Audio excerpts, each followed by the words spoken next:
Inviting us in, it's now 6 o'clock, and we begin tonight with this tough day in the courtroom as the Delphi murders trial unfolds. The jury today viewing graphic images of the crime scene where Abby and Libby were found dead. Investigators who were there the day that the bodies were discovered also took to the witness stand today, and they testified about the evidence discovered at the scene. Our senior investigative reporter Bob Siegel was in the courtroom today, and he witnessed all the testimony. So Bob, walk us through what happened today in court. Well, I can tell you the families of Abby and Libby had a pretty good idea what to expect. And that's because the families got, for the first time, a chance to see pictures of the crime scene on Saturday. They got to see that in private. One of Libby's grandparents told me that was incredibly difficult, but it was done to help prepare them for today. And this morning, the jury got to see what the families saw. Crime scene investigators from Indiana State Police took the witness stand to share the photos they took the day Abby and Libby were found murdered here in Delphi.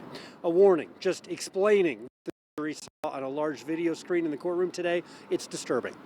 Jurors got to see 57 separate photos showing not only where the girls were found, but also their injuries.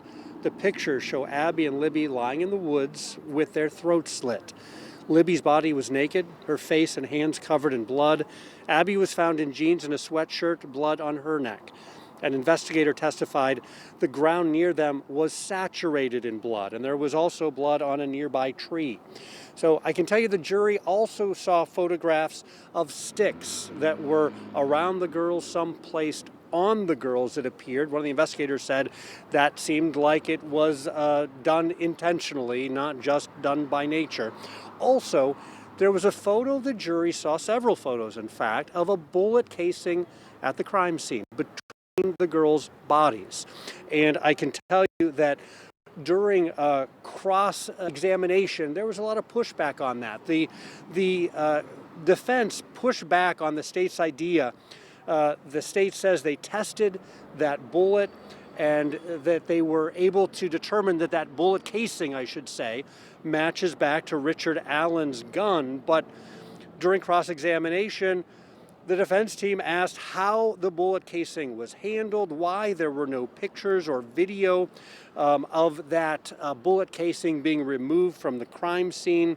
And they suggested to the jury that there were lapses in the chain of custody to protect the integrity of that evidence. So what the defense refers to as sarcastically as the state's magic bullet, that's going to become a really central piece of evidence and issue in this case we're going to hear a lot more about in the days and the weeks ahead, and the jury will have to decide just how important and credible that evidence is.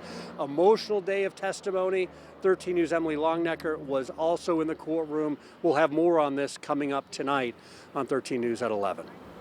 Bob Siegel reporting live for us tonight in Carroll County. Thank you. Also today, the defense asked to set up some boundaries, some guidelines about what jurors see and hear from video that was on Libby's cell phone. They also want some guidelines about what investigators can be asked about that video. That is a topic that we're going to dig into deeper tonight. Yeah, we're going to be breaking down the day's events in our Delphi debrief on WTHR Plus.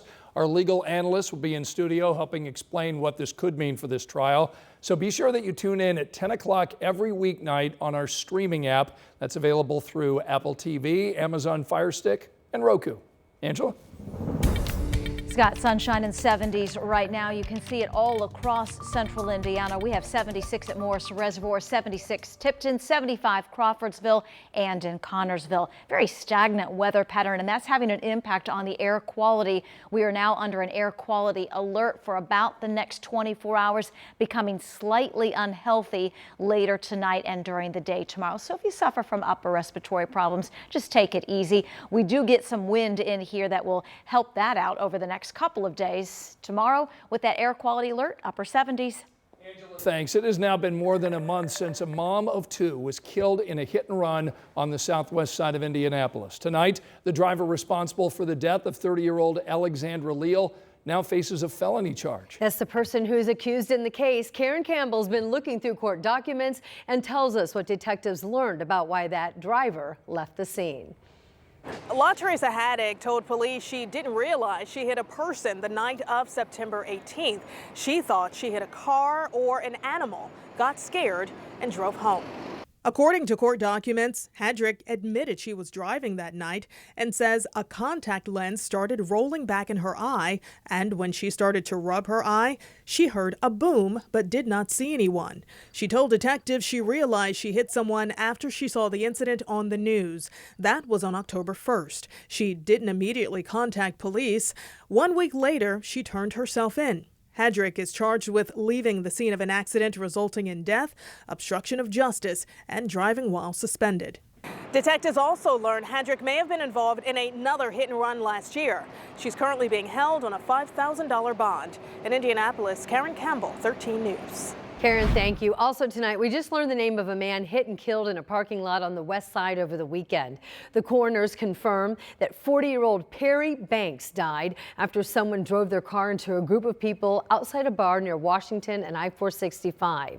The bar owner told police an argument unfolded outside, but did seem to de-escalate. Then, he says, next thing he knew, there was a car driving through the parking lot trying to hit people. Tonight, we're working to find out if IMPD has identified a suspect or has an arrest in the case. Tonight, a new effort to address health disparities here in Indianapolis just launched. Indy Health District spans 1,500 acres from the north end of downtown Indy to Crown Hill Cemetery. And some of the projects the nonprofit is focusing on include creating a dense, walkable community along with increasing access to high-quality health care. The health district was created in response to alarming census data showing people living in this area have a much lower life expectancy compared to other areas in the metro. Hoosier hysteria has hit a whole new level after IU beat Nebraska convincingly during homecoming Saturday. Yeah, the football team now 7-0 and ranked 13th in the country. All of IU's remaining home games now sold out. So today we thought there's got to be a buzz downtown. So we sent Samantha Johnson to Bloomington to see how the football team now is fueling big business.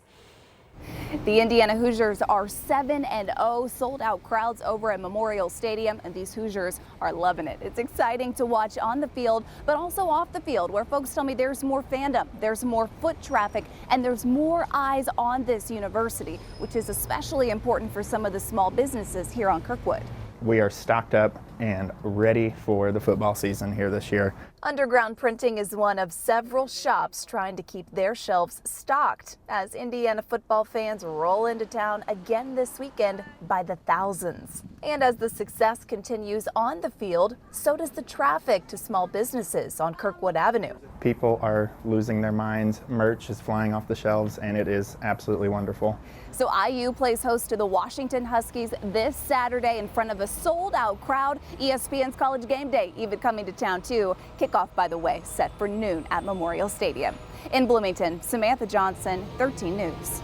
IU confirmed today that quarterback Curtis Rourke is going to miss Saturday's game against Washington. He has a thumb injury. He's expected to return sometime later in the regular season. But this weekend, the head coach says that it's Taven Jackson, the QB from Center Grove, that's going to get the start. You know, he's a guy that's extremely capable. And I'm sure he'll rise to the occasion. We plan to be live in Bloomington ahead of Saturday's big game. That's right. You can catch all the pregame activity and then what happens on the gridiron starting out bright and early at 8 o'clock on Channel 13 Saturday morning.